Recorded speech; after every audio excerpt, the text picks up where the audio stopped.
Hello, second grade. Today I'm going to read Tuk Becomes a Hunter. This is an Inuit legend. The Inuit are indigenous peoples. This is a tribe. Let's go ahead and start.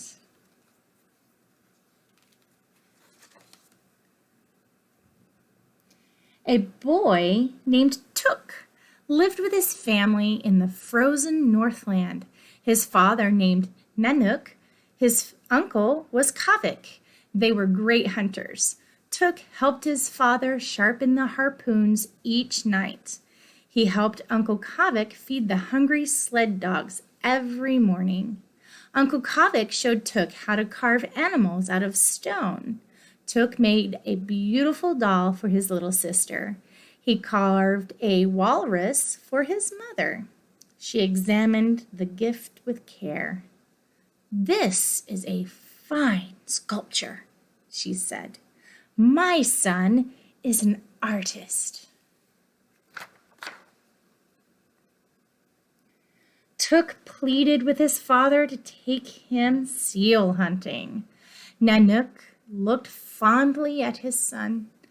"Tomorrow you will hunt with us," said Tuk's father. Tuk was overjoyed. Early the next morning, he put on his heavy fur coat and crawled out of the igloo. The huskies were anxious to run, and Tuk helped Uncle Kavik harness them to the sled. As the sun rose in the eastern sky, the young hunter pointed to a faraway glacier rising from the mist. "Is that where the polar bear lives, Father?" Tuk asked. "Her home is below the tallest ice peak. It is far away." Uncle Kavik drove the sled over the snow and ice while Nanook and Tuk sat in front. Suddenly, the Arctic wind changed directions and the dogs began to bark. "They smell a seal," cried Uncle Kavik. "Keep your eyes open, Tuk. The seal will be resting on the ice." "I see it," yelled the boy. "Over there, near the water's edge." Uncle Kavik drove the dog sled up to the steep and rugged trail. Tuk and his father ran behind. When they got close to the large black seal resting on the ice, Kavik halted the sled and signaled for quiet. The dogs lay down to rest. Not one of them barked or even moved a muscle. Nanook and Tuk dropped to their hands and knees and began crawling toward the seal. They held their harpoons high, ready to throw at the target.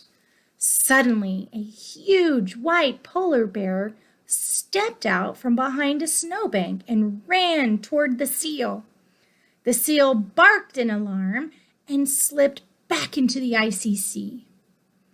The bear, pausing for a moment, looked right at the father and son. "Run, boy, run!" Nanook yelled. Tuk obeyed and jumped on the sled. His father was close behind. Uncle Kavik cracked his whip to make the huskies run. The chase was on. The dogs were fast. So was the white bear. Uncle Kavik drove the sled across the frozen landscape toward the igloo. They took a sharp turn to avoid a large crack in the ice and nearly tipped over. The harpoons rolled off the sled and tumbled into a deep hole. Their weapons were lost. The bear was not far behind. The hunters reached the igloo first. They quickly unharnessed the dogs and scooted through the tunnel. Nanook sealed the entrance with blocks of ice. The bear arrived. Tuk looked through the clear ice window and watched the bear circle the igloo 3 times. The bear could not find a way in. The bear examined the stopped-up entrance with her paw and roared in anger. She sat down on the ice and waited. The polar bear was hungry and could wait for many days. Tuk and his family ran out of food on the fourth night. His sister cried because her belly was empty. Nanook said, "Your uncle and I will fight the bear in the morning." "Yes," Uncle Kavik agreed. We still have our short knives. It is better to fight than starve." Tuk couldn't sleep that night. He looked through the ice window and saw the white bear sleeping soundly in the moonlight. Suddenly, the boy had an idea. Using his carving knife to loosen the ice blocks, he slipped outside. A cold mist rose around the igloo, hiding Tuk from the sleeping bear. Keeping as quiet as a still wind, Tuk piled up a large snowbank next to the igloo. It soon froze into a solid tower of ice. He began carving the ice to look like a huge polar bear.